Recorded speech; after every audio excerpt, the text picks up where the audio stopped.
एक विषय पिछले एक दिन से फेसबुक पर बड़ी चर्चा में है कि विगत एक दिन पहले चंडीगढ़ में एक कीर्तन हुआ और उस कीर्तन में बारिश आने के कारण कीर्तन नहीं हुआ और मैं वहां था और मैंने ज़बरदस्ती मंडल वालों से कुछ रुपए मांग लिए कि भाई हम आए हैं तो हमें आपको इतना पेमेंट देना ही पड़ेगा। ये मंच उस चीज़ के लिए नहीं है, मैं माफ़ी चाहता हूँ रोहतक वालों से, मगर आज ये बात करनी ज़रूरी है इसलिए मैं कर रहा हूँ आपके बीच।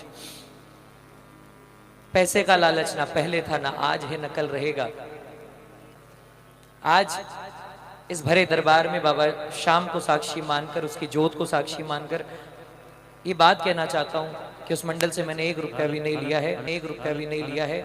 वो जो लाख रुपए की बात कर रहे हैं तो अभी भी वहीं पर चंडीगढ़ में ही है, नरेश पुनिया जी के पास है और वो मेरे पास पैसा ना कल था ना आज है और ना कभी रहेगा। और पैसे का कोई लालच नहीं है, इस बात को मैं सिद्ध तो कैसे करूंगी? कोई सीना फाड़ के, मैं बालाजी महाराज तो हूं नहीं कि सीना फाड़ के दिखा दूं, लेकिन हाँ एक छोटा सा कार्य कर सकता हूं और जब तक प्रभु शक्ति देगा तब तक करता रहूंगा। आज रोहतक के इस कीर्तन में आया हूं। ये मंडल इसलिए जाना जाता है कि निःशुल्क कीर्तन करता है 11 को। बहुत ज्यादा शुल्क नहीं है मेरा, आप जो भी समझ लें, लेकिन जो भी मैंने इस मंडल से लिया है और जो लूंगा वो सारा इसी मंडल को वापस, और जितने भी 11 के निःशुल्क कीर्तन करते हैं उसमें जहां तक मेरा योगदान बन सके ये मेरी तरफ से इस पूरे मंडल को।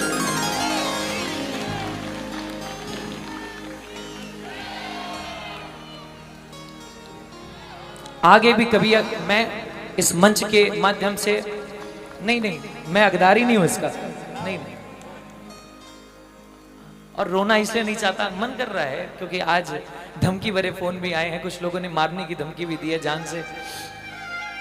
रोना इसलिए आता है क्योंकि परिवार की चिंता है, लेकिन फिर भी अपने आप को कंट्रोल करूंगा क्योंकि आंसू बहाने से लोग उसका न जाने कितना मतलब निकाल लेंगे।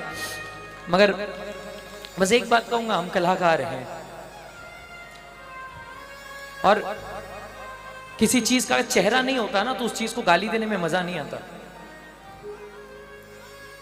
मंडल जो है वो बहुत लोगों का होता है, हमारे साथ भी, मेरे साथ भी काफी बार ऐसा हुआ है कि काफी मंडलों ने ऐसी चीजें कर दी, ऐसी हरकतें कर दी जो हमारे लिए गलत थी, लेकिन हम कहीं बोलने नहीं गए। क्यों? क्योंकि फेसलेस है ना, फेसलेस है।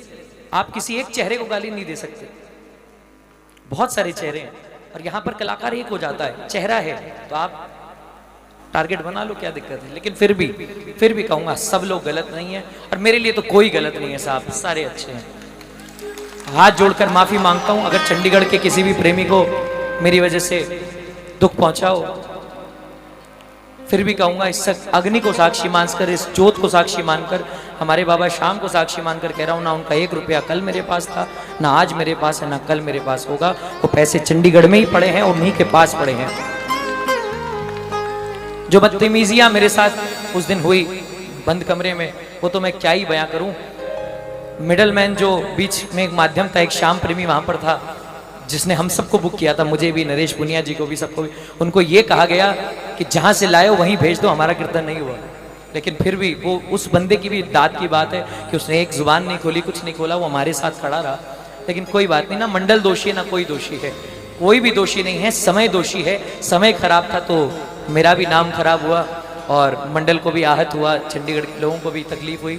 मैं पूरे चंडीगढ़ से माफ़ी मांगता हूँ फिर से, लेकिन उनका 1 भी रुपया मेरे पास नहीं है। मैं इस मंच से ये बात कहना चाहता हूँ। और दूसरी बात मैंने आप सबको कह दी कि आज के कीर्तन का कोई भी शुल्क मेरी जेब में नहीं जाएगा और जो भी यहाँ निःशुल्क कीर्तन करते हैं 11 में, आपकी मंडली करती है ना, तो इस मंडल के माध्यम से मैं कहना चाहता हूँ कि जितने भी जो मेरा शुल्क है आप लगाते जाओ जहाँ तक लग सकता है, और जितने निःशुल्क कीर्तन आप करना चाहो।